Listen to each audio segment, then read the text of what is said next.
सबसे मजबूत गढ़ में सेंध लगने की तैयारी हो चुकी है।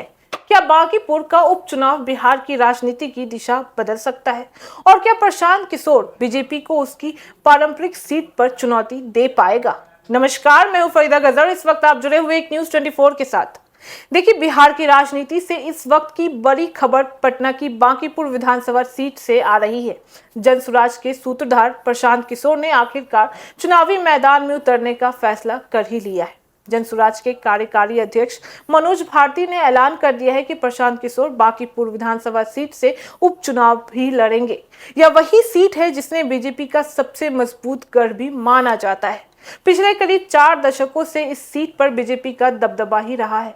हाल के विधानसभा चुनाव में भी बीजेपी नेता नितिन नवीन ने यहां बड़ी जीत भी दर्ज की थी, लेकिन राष्ट्रीय अध्यक्ष बनने के बाद से नितिन नवीन ने विधानसभा की सदस्यता से इस्तीफा भी दे दिया था, जिसके बाद से यह सीट खाली हो गई और अब वहां उपचुनाव होने भी जा रहा है। बांकीपुर सीट पर 30 जुलाई को मतदान भी होगा और 3 अगस्त को नतीजे भी आ जाएंगे।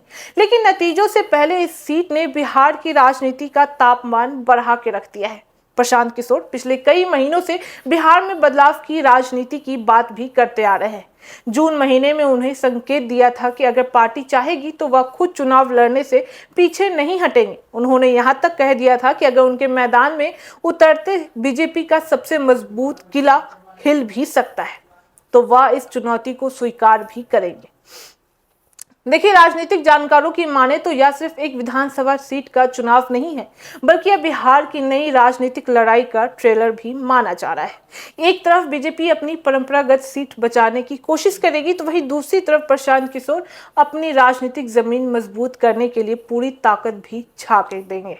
अगर पहले चुनाव के आंकड़ों पर नजर डालें तो 2025 में बीजेपी के नितिन नवीन को करीब 98,000 वोट भी मिले थे, जबकि जनसुराज की उम्मीदवार वंदना कुमारी को सिर्फ 7,000 से थोड़ा ज्यादा वोट मिला था।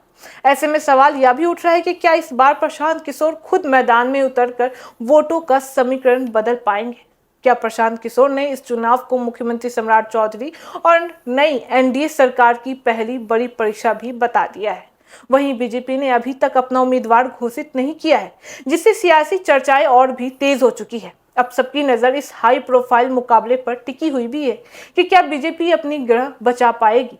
क्या प्रशांत किशोर अपनी पहली चुनावी लड़ाई में बड़ा उलटफेर कर पाएंगे? इसका जवाब 3 अगस्त को जनता के फैसले के साथ ही सामने भी आएगा। अब आप बताइए कि क्या बांकीपुर में प्रशांत किशोर बीजेपी को कड़ी टक्कर दे पाएंगे या फिर यह सीट एक बार फिर से बीजेपी के खाते में ही चली जाएगी? अपनी राय हमें कमेंट बॉक्स में जरूर बताइएगा। तो फिलहाल इस खबर में बस इतना ही। बाकी इस मामले पे आपकी क्या राय है, आप हमें कमेंट करके जरूर बताएं। ऐसी तमाम खबरों के लिए देखते रहिए न्यूज़ 24। हर खबर सबसे पहले सबसे सटीक। वीडियो को लाइक करें, शेयर करें और चैनल को सब्सक्राइब करना ना भूलें। धन्यवाद।